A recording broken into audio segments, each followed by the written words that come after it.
दो जासूस हा विनोदी ढंगानं रहस्याकडं जाणारा चित्रपट 1975च्या 6 जून रोजी प्रदर्शित झाला होता. याचे दिग्दर्शक होते नरेश कुमार. राज कपूर आणि राजेंद्र कुमार यांनी हे दोन जासूस म्हणजेच मजेदार असे गुप्तहेर साकारले होते. या चित्रपटाचा आणखी एक महत्त्वाचा भाग म्हणजे सुप्रसिद्ध गायक शैलेंद्र सिंग हे हिरोच्या भूमिकेमध्ये या चित्रपटामध्ये होते. याशिवाय त्यांची हिरोईन म्हणून भावना भट्ट ही एक गोड चेहऱ्याची अभिनेत्री होती.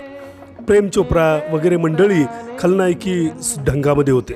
रवींद्र जैन यांनी छान असं संगीत या चित्रपटाला दिलेलं होतं आणि यातली सुंदर अशी गाणी त्यांनी स्वतः लिहिलेली होती. त्यातलं पुरवैया लेके चली मेरी नैया हे गाणं आजही रसिकांना आठवत असेल.